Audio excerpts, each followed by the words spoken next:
Hey guys! So today you and I are going to talk about documentation.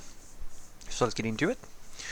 So the question in question was, "Hi Frederick, I want to hear your insights in on this. I've been assigned to prepare documentation of the system, both technical and user guide. So we have a plan to prepare first a checklist of the documentation, then templates, so we could reuse it in other systems. So what is your checklist in documentation preparation and any other things to consider? Maybe tools, example, and etc. Right. So usually when I deal with documentation, I only consider three things to start off with because there are many tools that you can use, but I've always found that the problem with documentation isn't the tooling. The tooling is easy. The problem with documentation is that most people don't know how to maintain it well, and most people don't fundamentally know how to write documentation for other people, because writing good documentation is in essence the same thing as being a good teacher, in my opinion. Good documentation is intended to relay understanding of something, to help you. Either I usually say that there are two types that I usually work with. Either you have a guide of some sort, and the guide is usually something, a piece of information that just helps you go and execute a specific task. It tells you how to do something. And then you have overviews, or that are intended for you to just understand higher concepts within whatever you're dealing with. So as you can imagine, for us software developers, the best analogy, best examples of this would be a guide is a tutorial, basically. So when you learn how to do something in your favorite programming language or so forth, usually these Medium articles and so forth, they're designed as guides. Like they show you step by step. First we're doing this, and then they usually have some code examples or imagery or videos or something like that, and they take you step by step through the whole thing. These are the most common guide documentation pieces of documentation that I write because they are usually the most common when it comes to internal documentation. Not just internal, it's also of course user guides and so forth. If you're making product guides for users, the same sort of thing applies, because you need to you need to execute certain tasks, and you may not be super interested at that point in the overview where you need to learn like the big concepts.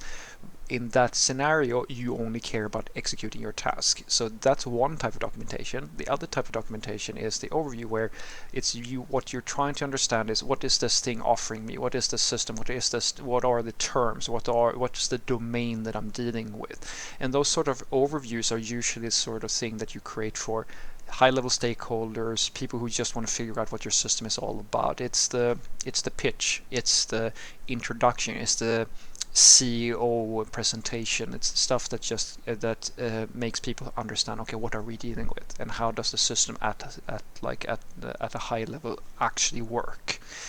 And you want to divide those two things. You never want to mix them, because it really is important, as I was saying, to think like a teacher here. Because if you are trying to there's a very big difference between having an introduction course, like a crash course to a bunch of high-level concepts so people sort of understand what they're going to do, and teaching them hands-on how to do a specific thing. If you mix those things, you're going to annoy people. If you get too technical and detailed in your overview, people are just going to stop reading, because they're not there to figure out exactly how some little you don't want to get into the details there. You want to just keep it high level so it's easy to digest. But at the same time, when people are focusing on a specific thing, they want to, as quickly as possible, get to gratification. They want to execute a task as quickly as possible. You don't want to go away from that. They just want step by step, how do I do this as quickly as possible? What do I need to do? And feel like they know feel like they're progressing very quickly towards their goal. These are the two types of documentation that you want to start thinking about, how to divide those two and how to structure them accordingly. Always keep focus on the type of thing that you are making. Number two, how searchable is it? I always look at that. Documentation that you can't find is documentation that is useless. So what I usually do here is that I think about my documentation a little bit like how you would think about your product. You will have an entry point somewhere. Usually you have some landing page, or your program has an entry point like a main function or something like that. That's the start point. From there, you should be able to find the information that you are looking for regardless of who you are. And then you should also consider the like this is not just you go to the login page or the main page, you have some type of search functionality.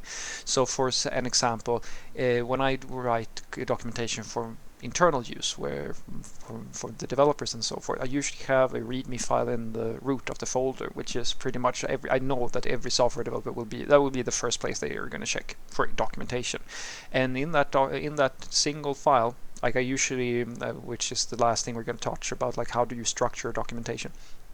I have links to say, I know the first thing is usually the onboarding guide, because most people want to know how do you start a project.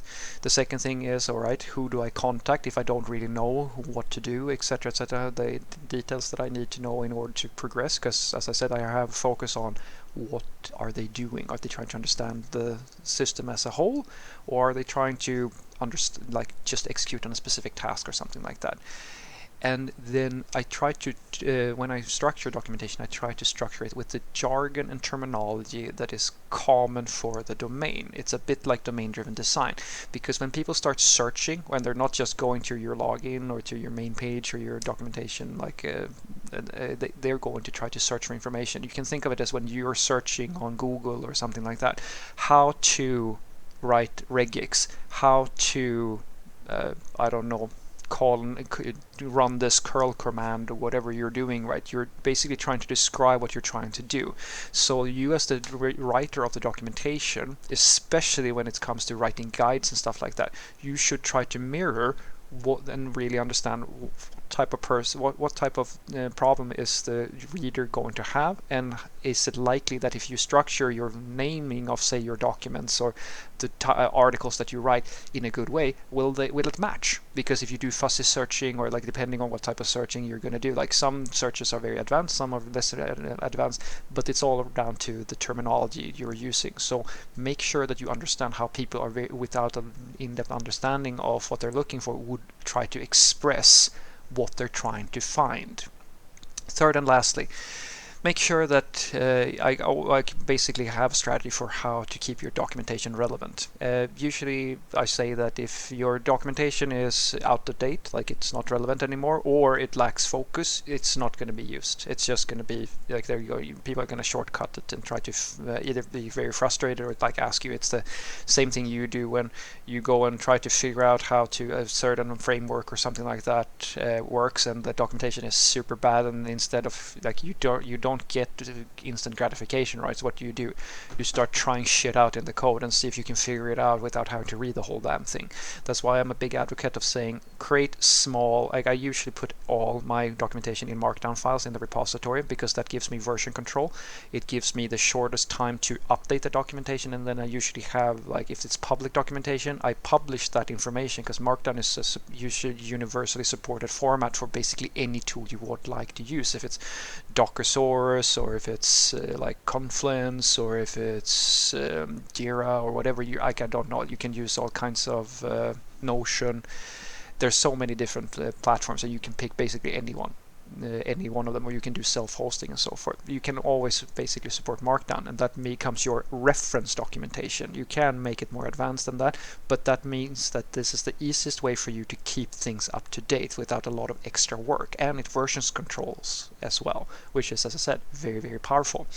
Now, when you have that in place, try to write your documentations, as I said, small and focused, because if you have a really large piece of information and you just duplicate information over and over, that's not good. Try to keep the thing that you're doing crisp. That's like with the guide. Don't make it necessarily a very large guide.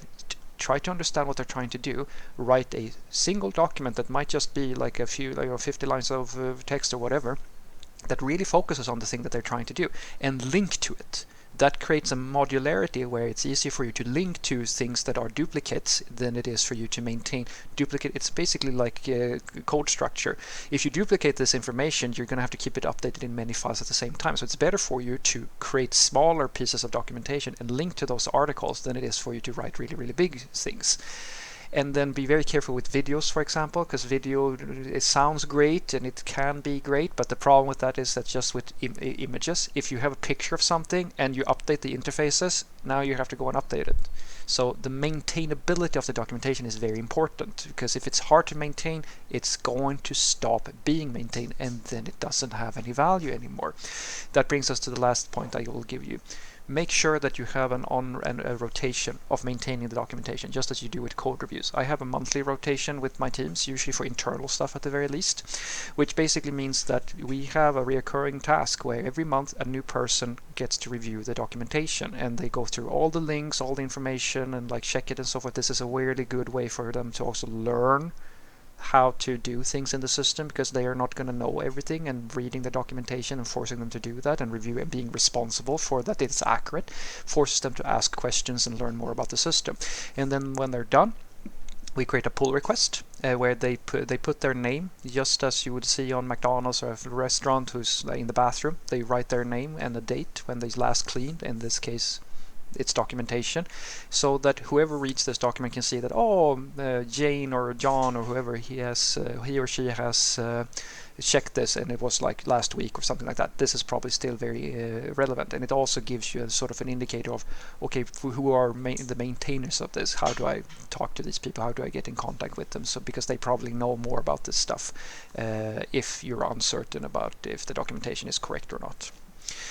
So what I want you to take away from this is that I have 3 things that I usually do for documentation, both publicly and internally. Number 1 is what type of who you're writing it for. Is it a guide where you go step by step and you want to help them execute a task, or are you trying to give them an introduction to a bigger concept, like higher level things? It's all about being that teacher. What type of course are they taking? Is it an introduction where you try to get them excited, or you try to get them to understand at a high level about things, or is it a technical thing where you really want to show them with examples step by step how to use an API, use a feature, use something like that, because you structure things differently when you do that.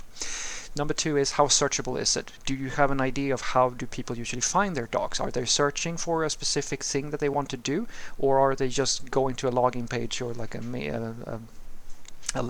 landing page and just want to get some type of introduction? You place your breadcrumbs of finding documentation in different places depending on what type of person you're dealing with, so you need to understand what needs they have. And making things searchable is as easy as making sure that your titles and the articles refer to the same jargon you would expect someone to look for when they're not 100% sure how things work. Just as we try yourself, when you search for things on Google or Stack Overflow or something like that, or any documentation, how do you usually express yourself? Try to match that, because that makes things easy to find. Third and lastly, make sure that your documentation is relevant. In other words, it has to be easy to maintain. The more fancy tools and like extra overhead you add to it, the more less likely you are to miss the fundamental thing, which is that it has to be reviewed on a regular basis, it has to be accurate, and it has to be easy to change, because if it is difficult for you to do this, it's just going to fall together. So try to write smaller articles that really focus on the thing that the person is trying to do. Link to those. That means they become more reusable, and you're less likely to duplicate things and keep things than if you have really big documents.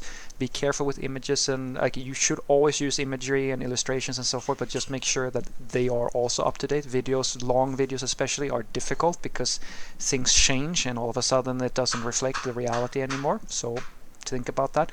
Lastly, make sure that you have a reviewing process, and I usually include the team in that, because the more people that know all the pieces of the documentation, the more likely that gives benefits to the entire team.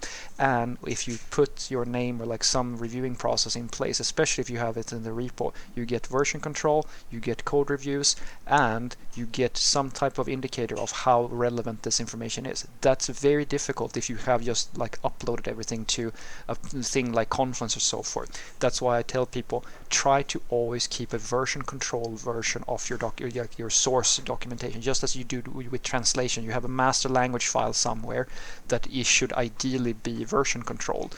and easy to change so that you can port it to other platforms. Have a great day.